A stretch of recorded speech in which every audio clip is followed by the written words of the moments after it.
አው ምንድነው ህዝብ ላይ ምንስ ተወረጀ እኔ ስትየው ሁሉ ጊዜ ሰይጣን መስላችኋለሁ አንቺ ነሽ ሮዛ እኔ ምን ያቃላ አው ሮዛ ጠራች والله እኔ አይታ ዛሬ ብሩን አውጥተን ልንገዛ ነው አለች አሁን ቤት ልገዙ ሜሪት መጣችሁ አይደል ለማች ተራሰ ሄደው ነገርሽ والله አዚም እኔ አይጠራም አንቺ ባጠረኝም እኔ ከየትም ቢሆን ሰማኝ والله አንቺ ታቃለሽ ሱመያ እኔ ውሸታ አላቂም እኔ ዛሬም ሰላማትኝ ወርዛ ቤት ርቀት ክንጠብቀ ባለፈው ተገናኝ ምን አረኩሽ አልበላውሽም እሺ እኮ ተሯርጠሽ ዘለሽ እኔ ለማምለጥ በመስኮት ስትዘይ እግርሽ ተሰባበረ ቪዲዮ ላይ አይቻለሁ እንኳን ደስ ያለ ደስ አለ ደህና ደህና ነኝ ብሬ ነው ይኸውልሽ ታመጫለሽ ወይስ አታመጭም አንቺ መጀመሪያ ምክንያት ይመጣል ሰው አይን ቤት ገዝቼ ሱመያ ጋር ያምስም ያንተ ልጆች ገዝቼ መለክ ይፈደሙ ፍዳ ተመላል እሺ ሊያርስ ያራስ ለጀራባ ማረግ ያለብን እኮ ነው ያረጋችሁ በነገራችን ላይ ግን በጣም ነው የማመሰግነው እሺ ሴራ ወላሂ እኔ ምንም አላውቅም ሰማሽኝ አሁን ስሚኝ እኔ ስሚኝ ቢሮ ውስጥ አበጥብጭኝ ብሬን ታመጫለሽ አታመጭም ያጃት ብሬን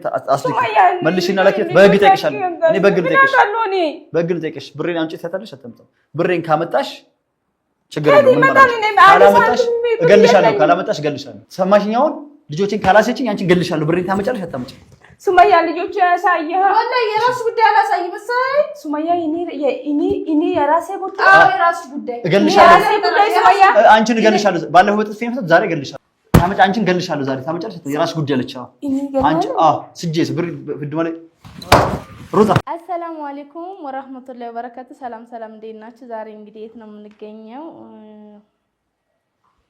እዚህ ጋር ሮዛ አለች ሮዛ የት ነው የምንገኘው የት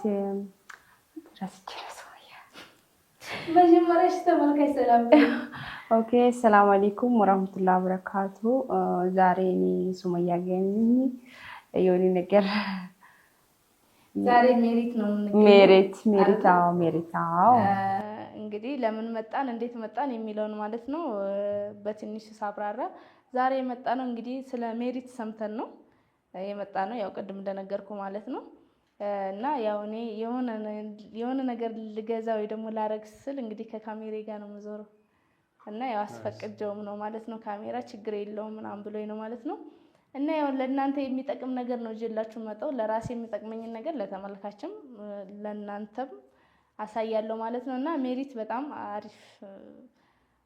አሪፍ ነገር ሰምቼ ነው የመጣሁት ማለት ነው እስኪ ምንድነው እንዴት ነው የሚለውን ደግሞ እሱ ያብራራልናል ማለት ነው በተረፈ ሌላውን ደግሞ እኔ ነግራችኋለሁ ማለት ነው እስኪ ስለ ሜሪት ትንሽ ብታብራራልኝ ምንድነው ምናምን የሚለው እንግዲህ እኔ ሄኖክ እባላለሁኝ በሜሪት ፕሮፐርቲስ የሽያጭ ሴልስ አማካሪ ነኝ ወይም ደግሞ የሽያጭ ሱፐርቫይዘር ላይ ሆኜ ነው የምሰራው እንኳን ደህና መጣሽ ስለተዋወቅሽ ደስ ብሎኛል እንኳን ደህና ቆየኝ እኔም በጣም ደስ ብሎኛል ስለ ሜሪት የሰማሽው ነገር አለ እነኛን የሰማሽው ነገሮች ደግሞ በአካል መተሽ ቢሮ ላይ ምን አይነት ነገር ነው ያለው ምን አይነት ኦፈር ነው ያለው ለማየት ነው የመጣሽውና በድጋሚ እንኳን ደህና መጣሽ ብለናል ያው ሜሪት ፕሮፐርቲስ በሪል ስቴት ግንባታ ወይም በቤቶች ግንባታ ላይ የተሰማራ የቤቶች አልሚ ድርጅት ነው ቤቶችን እየገነባ ለደንበኞች በተባለበት ጊዜ በማስረከብ የሚታወቅ በጣም ግዙፍ የሆነ ካምፓኒ ነው ኦልሞስት ወደ 15 አመት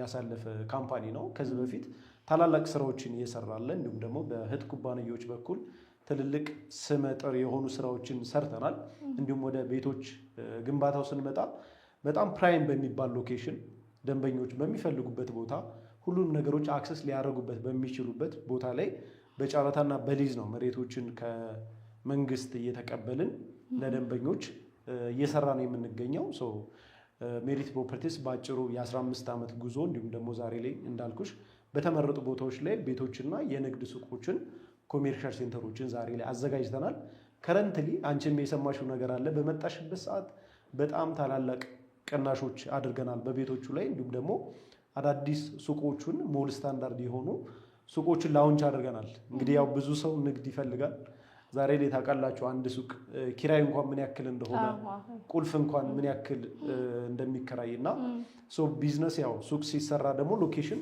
ወሳኝ መሆን አለበት ሱቅ ስለሆነ ብቻ አይደለም እኛ እነኚህን ሱቆች ያቀረብንባቸው በጣም ፕራይም እና በተመረጡ ቦታዎች ዛሬ ላይ ለቢዝነስ የት ነው ቢባል ሊጠራበት የሚችል የሚገርምሽ መርካቶ ላይ ነው እነኚህን ሱቆች ይዘናቸው የመጣ ነው መርካቶ ተክለ ሃይማኖት ነው ኦልሞስት ያው መርካቶ እንደማለት ነው እነኚህን ሱቆች መርካቶ ተክለ ሃይማኖት ላይ ነው የምታገኛቸው። ወደ ታች አንደርግራውንድ 2 ቤዝመንት አላቸው። G+3 ናቸው። ሃይ ራይዝ ቢልዲንግ አይደሉም። ለመረከብ በጣም ለደንበኞች አሰልቺ እንዳይሆን በአጭር ጊዜ በአንድ ዓመት የምናስረክባቸው አፎርደብል በሆነ ፕራይስ ነው ዛሬ ላይ ያወጣናቸው። እንዳልኩሽ መርካቶ ተክለ ሃይማኖት ሲባል ሱቅ ብቻ አይደለም፣ ሱቁን ከነገበያው ጭምር ነው። ለምን መርካቶ ላይ ዛሬ ላይ ንግድ መነገድ የማይፈልግ ሰው የለም። ሱቅ ቢኖረኝ ብሎ የማይመኝ ሰው የለም። በሚችለው ገንዘብ ሱቅ ወይም ደግሞ እዛ ጋር ትልቅ የቢዝነስ ኤሪያ ማግኘቱ ትልቅ ኦፖርቹኒቲ ነው። አይ ቲንክ አንቺም ይሄን ሰምተሻል። ይሄን እድል ልትጠቀሚ ነው የመጣሽው። እንዳልኩሽ እኛ ያቀረብናቸው ሱቆች በኔት ኤሪያ ነው። ሱቆቹ ኔት ኤሪያ ማለት ብዙ ሰዎች ላይረዱት ይችላሉ። ኔት ኤሪያ ስንል ብዙ ጊዜ ሱቆች ወይም ቤቶች ሲሸጡ ግሮሱን ነው የሚናገሩት። በአጠቃላይ ለምሳሌ 100 ካሬ ከሆነ የመኪና ፓርኪንግ ይቀነሳል፣ ኮሪደር ይቀነሳል፣ ሻወር ሽንት ቤቶች አሉ፣ የሊፍት ቦታ፣ የደረጃ ቦታዎች አሉ። እኛ ዛሬ ላይ ሱቆችን ለሽያጭ ስናወጣ እንዳልኩሽ ፕሮሞሽናል ፕራይስ ነው። በዚህ ሳምንት ነው ላውንች ያደረግናቸው። ዚህን ሱቆቹን ለሚገዛ ሰው በኔት ኤሪያ ነው። ለምሳሌ ከ16 ካሬ ጀምሮ ሱቆች አሉ። ያ ማለት 16 ካሬ፣ 22 ካሬ እና 32 ካሬ አማራጮች አሉን። ሰፋ ያለ ቢዝነስ የሚሰራ ሰው ከነዚህም በላይ የሚያስፈልገው ሰው ካለ እነኝህ ካሬዎች ቀላቅሎ መውሰድ ይችላል። ነገር ግን ከትንሹ ከ16 ካሬ ስንጀምር 16 ብለን ኔት 16 ነው። ለ10 ለመጀመሪያዎቹ ለ10 ደንበኞች ብለን ያወጣናት ፕሮሞሽናል ፕራይስ ነው። ለምን ለኛም ስለማያዋጣን ማለት ነው። አንደኛ ነገር አሁን በዚህ በ10 ደንበኞች መካከል የሚገዛ ሰው የመኪና ፓርኪንግ በነፃ ነው። የኮሪደር፣ የደረጃ፣ የሊፍት ቦታ አይከፍልም። ስለዚህ ይሄ ትልቅ ቫልዩ ነው። 16 ተብለሽ ሁለት እንኳን ብትከፊው 8 ካሬ አድርገሽ ሁለት ሱቅ ሁለት ቢዝነስ መስራት ትችያለሽ። ለምን እዛ ሞል ላይ የንግድ ሞል ዘመናዊ ንግድ ሞል ነው የምንገነባው። እዛ ሞል ላይ የምትሰሪው ቢዝነስ የተለያየ ነው። ወርቅ ቤት ሊሆን ይችላል፣ መነጽር ቤት፣ ውድ ነገሮች ነው ያው የምትሰሪባቸው። ምንም ነገር ይሰራል። ኦፍ ኮርስ እሱን ነው የምልሽ። እና የደንበኛ ችግር አይኖርብሽም። መርካቶ ላይ ሲሆን ዜን ዘመናዊ የሆነ ዱባይ ስታንዳርድ ሞል ነው የሚገነባው። G+3 ነው። ሬዚደንሻል ሾፕ ብቻ ነው። ስለዚህ መግቢያችን አንድ ነው የሚሆነው። በዛ በር ውስጥ ሰርኩሌት እያደረግን ነው የምንገበያየው የምንፈልገውን ፕሮዳክት የምናገኘው። ደንበኞች ዛሬ ላይ አንቺን በመጣሽበት ያው ከግራውንድ ጀምሮ ግራውንድ አንደኛ፣ ሁለተኛ፣ ሶስተኛ እያልሽ በምርጫሽ ነው። ፈርስት ካም ፈርስት ሰርቪስ ነው። ዛሬ ላይ አንቺ የምትፈልጊበት ቦታ አለ፣ የያሽው ካሽ አለ። በያሽው ገንዘብ የምትፈልጊውን ካሬ በኔት ኤሪያ ወይም ደግሞ ምንም አይነት ግሮስ ያልተካተተበት 16፣ 22 እና 32 ካሬዎችን ለሽያጭ አቅርበናል። እሺ አሁን እኔ በያዝኩት ብር የትኛውን ነው መግዛት የምችለው? መልካም አይ ቲንክ ያው ቅድም እንደነገርሽኝ ስንት ነበር ያንቺ? እስከ 2 ሚሊዮን በለው። እስከ 2 ሚሊዮን ዛሬ ላይ 2 ሚሊዮን የቁልፍ ኪራይ ነው ታውቂያለሽ። አንድ ሰው አንድን ሱቅ ለአንድ ዓመት የሚያከራይበት ነው። መርካቶ አካባቢ ኪራይ የቁልፍ ኪራይ እንደዛ ነው አይተሽ ከሆነ። እኛ ግን ዛሬ ላይ ደንበኞች ለመጀመሪያዎቹ እንዳልኩሽ ለሚመጡት የማስታወቂያ ዋጋ ብለን አጠቃላይ ክፍያቸው ከ2 ሚሊዮን 500 ሺህ ብር ጀምሮ ነው ሱቆቹን ይዘን ይመጣሉ። በኢንስቶልመንት በአንድ ዓመት ውስጥ ለሚከፍል ደግሞ ከ640 ሺህ ብር ጀምሮ ዘይን ቀስ ብሎ በአንድ ዓመት ውስጥ የሚከፍለው ነው። 2-3 ዓመት አንልም። ለምን G+3 ነው የምንገነባው ህንፃ። ለደንበኞችም 6 ወር ምናምን ብለን አጉል ተስፋም አንሰጥም። በአንድ ዓመት የሚጠናቀቅ G+3 የሆነ የንግድ ሞል ነው። ዜን ላንቺ የ2.5 ሚሊዮኑን 16 ካሬውን ብትወስጂ እንዳልኩሽ ሁለት ሱቅ ይወጣዋል። 16 ካሬ ነው። 2.5 ሚሊዮን ብር ጠቅላላ ክፍያ አንቺ ያው በካሽ ስለሆነ የምትከፍይው። ቀስ ብሎ በኢንስቶልመንት ይችን 16 ካሬ ለሚከፍል ሰው አጠቃላዩ 3.2 ይሆንና ቅድመ ክፍያው 640 ሺህ ይሆናል። ያው ሞል ስለሆነ አንደኛም ሁለተኛ ግራውንድ ብዙ ልዩነት የላቸውም። ለደንበኛው ግን እኛ የዋጋ ልዩነት አላቸው። ለምሳሌ ያው እንዳልኩሽ ባለሽ ገንዘብ ስለሆነ ያንቺ 3ኛ ፎቅ ላይ ይሆናል። ሁለተኛ ላይ ይችኑ 16 ካሬ ለሚፈልግ ሰው ወደ 3.5 አካባቢ ይሆናል። ቅድመ ክፍያው 1 ሚሊዮን ብር ይሆናል። እንዲሁም አንደኛ ፎቅ ላይ ለሚፈልግ 4.4 ይሆንና 1.3 ይሆናል ቅድመ ክፍያው። ዜን ግራውንድ ላይ መሬት ላይ ማግኘት ስለምትችይ ምናልባት ሀሳብም ከቀየርሽ ግራውንድ ላይ ይችኑ ሱቅ በ5 ሚሊዮን 600 ሺህ ብር 16 ካሬ ኔት እንዲሁም በቅድመ ክፍያ በ1 ሚሊዮን 700 ሺህ ብር ማግኘት ትችያለሽ። ከፍ ላድርገውም ካልሽ 22ቱንም 32ቱን 50-60 ማድረግ ትችያለሽ። 32 ካሬውም እንዳልኩሽ እንደየፎቃቸው ይለያያል። ግራውንድ ላይ የሚገዛል፣ አንደኛ ላይ፣ ሁለትና ሶስተኛ ላይ የሚገዛል። ስለዚህ የሁሉም ፕራይስ የተለያየ ነው። በሚፈልጉት ያው አንቺ በሚፈልገው ስላልሽኝ አይ በቃ የሚችልልኝ ያ ደንበኞች ግን አንቺን ብለው የሚመጡ እነኚህ ከ10 ደንበኞች የሚካተቱ ሰዎች ካሉ ከዚህም በላይ ካሬዎች ሰፋፊ ቢዝነስ መነገድ የሚፈልጉ ሰዎች ብዙ ኤሪያ መያዝ የሚፈልጉ ሰዎች እኛ ጋር መጥተው በእኛ በኩል እኛ በሚኖረን በሽያጭ አማካሪዎች በኩል እነኚህ ሱቆች አክሰስ ማድረግ ይችላሉ። ግን መረሳት የሌለበት መዘንጋት የሌለበት ነገር እነኚህ ሱቆች በኔት ኤሪያ በዚህ ዋጋ ለሁሉም ሱቆች አይደለም ይሄን ዋጋ ያወጣል። አንቺም እንግዲህ ሰምቻለሁ ብለሽ አንቺንም አላሳፍርሽም መተሻል በያዝሽው ገንዘብ አይደለ በያዘችው ገንዘብ ማግኘት አለባት። ስለዚህ ግን ደግሞ የሚመጡ ሰዎች ከዚህ በኋላ ብዙ ሳይቆዩ እቺን ሳምንት ቢጠቀሟት ቅናሽ ላይ ነው ማለት ነው፣ ዲስካውንት ላይ ነው። አዲስ ህንፃ ሲወጣ አይተሽ ከሆነ ላውንች ሲደረግ ብዙ ዲስካውንቶች ይደረጋሉ። ከዲስካውንትም ባሻገር እኛ ጋር ያሉት ኦፈሮች እንዳልኩሽ ነው። ኤሪያው ሎኬሽኑ አለ፣ ዜን ዋጋቸው አሉ። ከዛ ደግሞ ኔት ኤሪያ ነው የምንሸጠው። በዚህ ሱቅ ሀፉ 50% የትኛውም ቦታ ብትጠይቂ 50 ካሬ ተብሎ 25 ነው የሚደርስሽ፣ 40 ካሬ ተብሎ 20 ካሬ ነው። ይሄ አሳማኝም ነው። ኦኬ እኔ አሁን ምኑ ተመቼ መሰለክ ማለት ሌላ ቦታም ሱቅ ምናምን ገዝቻለሁ፣ ግን ይሄኛው በጣም በአጭር ጊዜ ውስጥ ነው የሚያልቀው። ረጅም አይደለም፣ ሱቅ ብቻ ነው አይደለም፣ ሱቅ ብቻ። ለዛ በጣም ደስ ያለኝ በዛ ላይ ደግሞ ቦታውም አስተማማኝ የሆነ ቦታ ነው። ገና ሰው ለማስለመድ አትቸገርም። ከነገበያው ነው የሰው ኤሪያም ይበዛበት አካባቢ። ሌላ ነገር ሊገዙ ሲመጡ አጋጣሚ ጎራ ሊሉት የሚችሉት ቦታ ላይ ነው ያለው። ከምንም በላይ ደግሞ አጭር ስለሆነ በአጭር ጊዜ ውስጥ እንደሚያልቅ ተስፋ አደርጋለሁ፣ በአንድ አመት ማለት ነው።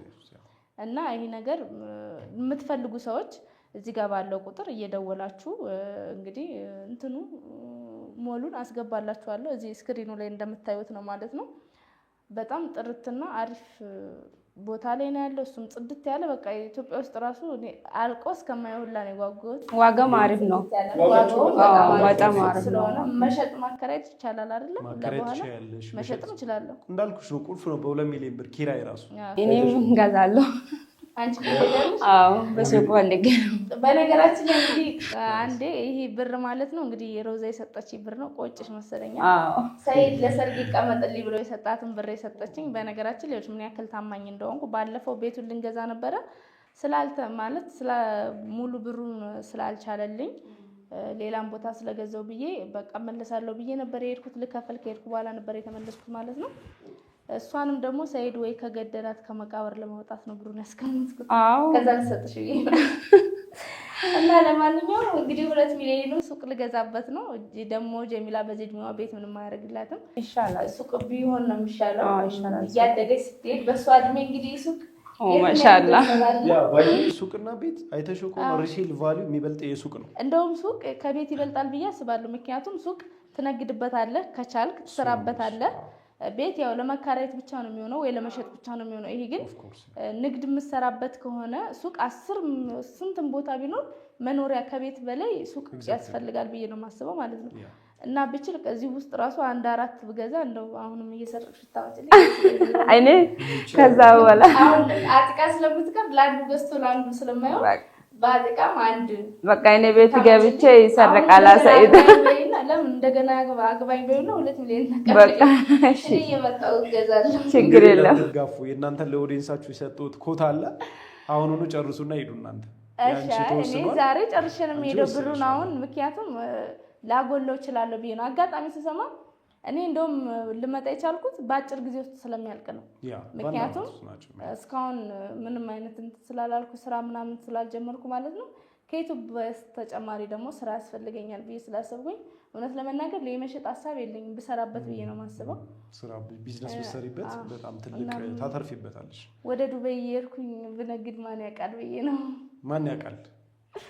የምችላትን አረበኛ እየሰባበርኩኝ ለንግድ እጠቀምባታለሁ። ቁጭ ብዬ ከእሷ ጋር ከማወራበት ብዙ ሰው ባይዞ የሱቅ ቦታ አቶ ነው እንጂ አብዛኛው ሰው እኛን አሁን ብዙ ሰው ያናግረናል። እስከዛሬ ድረስ ይሄ ሱቅ ላውንች እስከሚደረግ በጣም ሲጠባበቁ የነበሩት ይሄን ሞል እስከሚወጣ ላውንች እስከሚደረግ ነበርና አይ ቲንክ የእናንተም ቤተሰቦች ይኖራሉ ከዚህ በፊት ቤት የገዙ እናንተም ብለው ብዙ ቤት የገዙ አሉ። ነገር ግን ሱቅ ደግሞ አስፈላጊ ነው። እንዳልኩሽ ነው። በ10 ሚሊዮን ብር የገዛሽው ቤትና በ3 ሚሊዮን ብር የገዛሽው ሱቅ ሲከራይ አንድ ነው። እሱ እውነት ነው።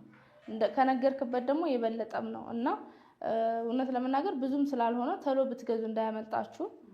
እንደዚህ አይነት ነገር ደግሞ ያመልጣል እና ኦፍ ኮርስ አንዴ ነው እድል። አሁን እኔ እንዳልኩሽ ለእነኚህ ደንበኞች አንዴ ሞሉ እስከሚተዋወቅ የሚሰሙ መስማት ያለባቸው ሰዎች እስከሚሰሙ ዜናንችም ስትደውይልኝ የመጣሽበትን መስተናገድ ስላለብሽ ይሄን ነገር ነገርኩሽ። ነገር ግን በዚሁ አጋጣሚ ደግሞ መሀል ከተማ ቤቶች የሚፈልጉ ከሜሪት ፕሮፐርቲስ እንዳልኩሽ ቅድም እንደጠቀስኩልሽ በጣም ፕራይም ሎኬሽን ቆንጆ ቦታ ላይ ነው ምንገነባቸው ፕሮፐርቲዎችን ቤትም አለ ብላኝ ረስቻለሁ።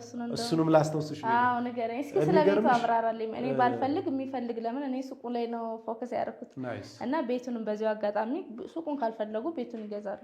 መልካም እንዳልኩሽ ቤቶቹ መሀል ፒያሳ ምናልባት አሁን ይህን ሰሞን የተመረቀ አራዳ ፓርክ የሚባል አለ የምታውቂው ከሆነ ከአራዳ ፓርክ ፊት ለፊት ጀርባው ደግሞ ወዳጅነት ፓርክና ቤተመንግስቱ ነው።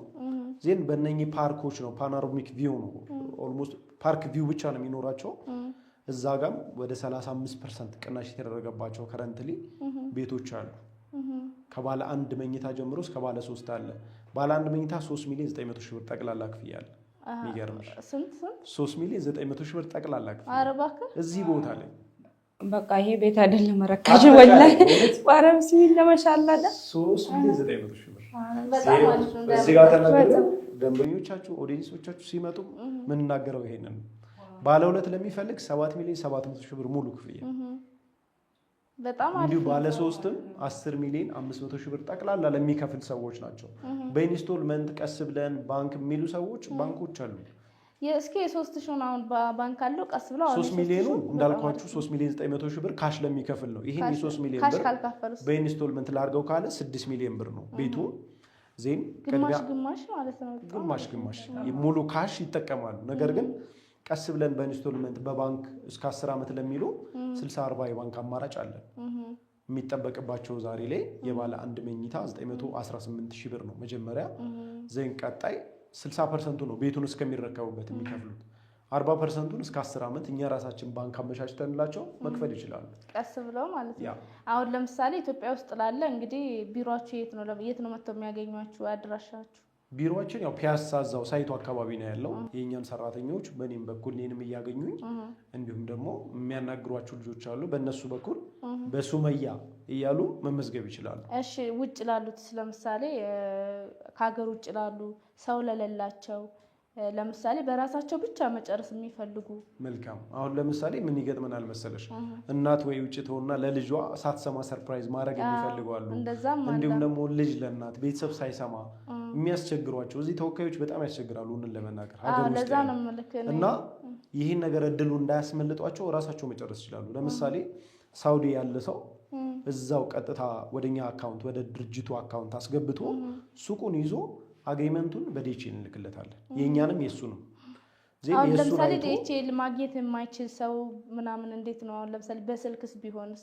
በስልክ ሁሉ ነገር ለምሳሌ አስተማማኝነታችሁ ለምን ሰው እዛ ደግሞ በተለይ አረብ ሀገር የሚኖር ሰው ለፍቶ ነውና ገንዘቡን የሚያገኘው እዚህ ቤተሰብ ከሚያጠፋባቸው እናንተ ላይ እዚህ ቤት ሲመጡ ቢያንስ ወይ ሱቅ ወይ ቤት አስተማማኝ የሆነ ነገር አላቸውና አሁን ዘመኑ የተራቀቀ ስለሆነ እንደ ድሮ ማልቀስ እንዲቀር በራሳቸው ሁሉን ነገር ጨርሰው ያለምንም ፍራቻ ወደ ሀገራቸው እንዲገቡ የወሰኑትን ቀን በሚገቡበት ሰዓት በደስታ ይገባሉ ማለት ነው። ለምን ቤተሰብ ባል ጓደኛ አጥፍቶባቸው ሊሆን ይችላል እና ምናልባት ደግሞ ሰው ቤት ስለማይመች ለማይመቻቸው በስልክ ላይ ምን አይነት አስተማማኝ አላችሁ እናንተ? መልካም። አሁን እኛ ጋር ምንድነው ቀጥታ በስልክ ዋትስአፕ ስልክ እናስቀምጥላቸዋለን። በቴሌግራም በኢሞ በፈለጋቸው ሶሻል ሚዲያ በሚመቻቸው እኛን ያገኙናል። ከኛ ጋር የሚፈልጉትን ፕሮዳክት የሚፈልጉትን ካሬ ከመረጡ በኋላ በዚህ በቅናሹ ውስጥ ለነሱ በደንብ ካሳየናቸው ሳይት ሁሉ ነገር በቪዲዮ ኮል ሁሉ እናሳያቸዋለን። እንዳልኳችሁ ዲኤችኤል በራሳቸው ወጪ ነው የምንልክላቸው አግሪመንቱን ማለት ነው የሚፈራረሙበትን እንልክላቸውና መልሰው የኛን ይልካሉ። የራሳቸውን እዛ አግሪመንት ከያዙ በኋላ ቀሪ ክፍያዎችን እሱ መላክ ለማይችል ሰው ስላልተመቸው ሰው እንዴት ማለት ግዴታ ነው ያው የሚፈርምለት እዚህ ተወካይ ካለ በተወካዩ ግን አልነካካም ለሚል ሰው ነው ዲኤችኤል። ተወካይ ካለ በተወካይ መልኩ እዚህ ማለቅ ይችላል እዚህ መጣው። እሺ በጣም ነው የማመሰግነው። አሁን በቂ ብር ስላለኝ ክፍያ እንድፈጽም ምን እንደሚጠበቅብኝ ከኔ ለምን መጀመሪያ ያው ማድረግ ያለብኝን ዛሬ ብጨርስ ደስ ይለኛል። ምን እንደማድረግ ያለብኝ? መልካም። ያው የብዙ ሰው ጥያቄ የሚሆነው ገንዘብ ብቻ ሳይሆን ገንዘብ ከፍለሽ አግሪመንት ሊኖርሽ ይችላል ሊገባል ውል ማለት ነው። ሶ እኛ አዘጋጅናቸው ለደንበኛና በሻጭ መካከል አግሪመንቶች አሉ። እሱም በስምሽ አሰርቼልሻለሁ። ከፍለሽ ስትመጪ ኦልሬዲ ሱቁ ሪዘርቭ ተደርጎልሻል። በስምሽ የተሰራ አግሪመንት አለ። ኦልሞስት እንደምታየው ወደ 12 ፔጅ ያለው ውል አለሽ። እንዲሁም ደግሞ ወደ 14 አንቀጽ ያላቸው ውሎች ናቸው። ስለዚህ እነዚህ ውሎች ለሁሉም ደንበኛ ያው አንድ አይነት ነው። ያንቺ ግን ምንድነው ልዩነቱ? በስምሽ እዚህ ጋር ስምሽ አለ፣ ሱቆችሽ የት እንደሚገኙ የሚገልጽ ነው። ግሪን ቪሌጅ ይባላል የሙሉ ስም። በግሪን ቪሌጅ ስም ነው አካውንትሽ የምታስገቢው። ስለዚህ የተሰራ አለ። ቀጣይ ክፍያዎቹ ለሁሉም ደንበኞች ለሌሎችም ለሚከፍሉ እንዴት እንደሚከፍሉ የሻጭ ገዢ ቅድም ያወራናቸውን ያከፋፈል ሁኔታቸው እንዴት ነው? ቀደም ለምሳሌ ሙሉ ለሚከፍል 3 ሚሊዮን 2 ሚሊዮን 500 ሺህ ቀስ ብሎ ለሚከፍል በ640 ሺህ ብር ነበር ያልኩሽ። ስለዚህ ቀጣይ ፔመንቶቹ እንዴት እንደሚከፍሉ ይሄ ጋር የተቀመጠ ነገር አለ ውሎቹ። ስለዚህ ይሄ ያንቺ ውል ነው፣ ባንቺ ስም የተሰራ ነው። ይሄንን ሙሉ እንፈራረማለን። ቤት ላንብበው ማንበብም ትችላለሽ። ነገር ግን አሁን ከከፈልሽ ደረሰኝ ህጋዊ ደረሰኝ እንዲቆረጥልሽ እዚሁ ተፈራርመን ማህተብ አድርጌልሽ ጨርሰሽ መሄድ ትችላለሽ። ስለዚህ መጀመሪያ ክፍያ ላድርግ ማለት ነው። መጀመሪያ ክፈይና ይሄ በስምሽ ያው ኦልሬዲ ቅድም መታወቂያም ስለሰጥሽኝ በስምሽ ተሰርቷል። እሺ ስለዚህ አካውንት ትሰጠኝና መልካም አካውንት ሰጥሻለሁ። እነኛ አካውንቶች አሉ ማህተብ አድርጌልሻለሁ። በእነኛ አካውንቶች ከፍለሽ መምጣት ትችላለሽ። ይቺን አግሪመንት ስንመጣ መፈራረም እና የሱቅ ባለቤት መሆን ትችያለሽ ማለት ነው። ያው እንኳን ደስ ያለሽ። እንግዲህ እንኳን አብሮ ደስ ያለሽ። እውነት ለመናገር መጀመሪያ መተሽ በዚህ ገንዘብ ማግኘትሽ ትልቅ ነገር ነው። አንዴ በጣም አጋጣሚውን መጠቀም በጣም ለቤተሰቦችሽም ደግሞ ካሜራ ይዘሽ መተሽ ማሳየትሽ በጣም ትልቅ ነገር ነው። ያው ቤት ሊኖራቸው ይችላል፣ ነገር ግን ሱቅ ቢደግሙ ደግሞ እንዴ ኧረ በጣም አሪፍ ነው። የት ነው ክፍያ ማድረግ? ክፍያ ያው በፈለገሽ ባንክ መክፈል ትችያለሽ። እንደምታያቸው አዋሽ አለ፣ አቢሲኒያ ባንክ እንዲሁም ደግሞ ንግድ ባንክ አለ። በምትፈልጊው ባንክ አንቺ ባለሽ ባንክ በግሪን ቪሌጅ ስም። ስለዚህ በንግድ አሁን ትራንስፈር ታደርገው አይደል? ምንድነው ህዝብ ላይ ምንሽ ተወረጀ? እኔ ስትይ ሁሉ ጊዜ ሰይጣን መስላችኋለሁ። አንቺ ነሽ ሮዛ? እኔ ምን አውቃለሁ? ሮዛ ጠራች። ወላሂ እኔ አይጣ ዛሬ ብሩን አውጥተን ልንገዛ ነው አለች። አሁን ቤት ልገዙ ሜሪት መጣችሁ አይደል? መቼ ጠራ ሰይደው ነገርሽ? والله عظيم እኔ አይጠራም። አንቺ ባጠረኝም እኔ ከየትም ቢሆን ሰማኝ። والله አንቺ ታውቃለሽ ሱመያ እኔ ውሸት አላውቅም። እኔ ዛሬም ሰላማትኝ ወርዛ ቤት ርቀትክን ጠብቀ። ባለፈው ተገናኝ ምን አረኩሽ? አልበላውሽም። እሺ እኮ ተሯርጠሽ ዘለሽ እኔ ለማምለጥ በመስኮት ስትዘይ እግርሽ ተሰባበረ። ቪዲዮን አይቻለሁ። እንኳን ደስ ያለህ። እንኳን ደስ ያለህ። ደህና ነኝ። ደህና ነኝ። ደህና ነሽ እኮ እንኳን ዳንሽ እኮ እንደዚህ አይደለም። ምን አለ ብታናግሪኝ? ምን እያደረጋችሁ ነው? ምን እየሰሩ ነበር? ኧረ እኛ ምንም አይሰራም። ቤት እየገዛችሁ ነው? ሱቅ ምናምን ልትገዙ መጣችሁ እና ምን ልትገዙ መጣችሁ? ምንም ለግዛት እናስጨነቀን የምትገዙት እኔ ብሩን ባለፈው ቤት ገዝተን አላላችሁ እንዳልገዛችሁ ሰምቻለሁ። እሺ አልገዛችሁ። የኔን ብር እሷ ጋር ነበረው። ስለዚህ አሁን በእኔ ብር መግዛት አትችሉም። ምንም የምትፈራረሚ የምትገዙ ነገር የለም። ገባሽ አይደል? ለልጆች እኮ ነው የምገዛው። ሌላ ብር ማምጣት እያለብህ ጭራሽ ይሄን ብር መውሰድ አምሮ ነው። ይሁን እዛ ሴት ከምታሯሩጥበት እኔ ለልጆች ቅርስ ነገር ይገዛሉ። እኔ ሴት ማሯሩጥበት ምን እያደረጉ እነሱ ያው እኛ ጋር ሱቅ አይተው የመርካቶውን ሱቅ ሊገዙ ነው የመጡት እኮ። ያው ገዝታል። በእኔ ብር ነው የሚገዙት ያለ ፍቃድ በወጣ ብር ማለት ነው። አይ ቲንክ ያው ለልጆቼ ነው የሚሆነው። ምን ችግር አለ? ልክ ነህ እኮ ልክ ነህ። ለልጆቼም ቢሆን ማለት ነው። ይሄ ድል ማምለጥ የለበትም። አውቃለሁ። ለልጆቼም ትግዛ። እኔ ሁለት አድርጌ እከፍላለሁ።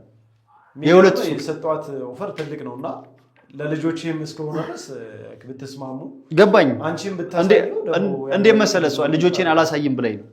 ልጆቼን ካሳየችኝ እኔ ሁለት አድርጌ እገዛለሁ። ምን ችግር አለው? አሳየዋ ታዲያ። ኧረ ዘይድኛ ላሳየው ምን ልጆች አሉ? ይድና ዘቃፍ ስትፈልግ ለብሩና ታሳይ።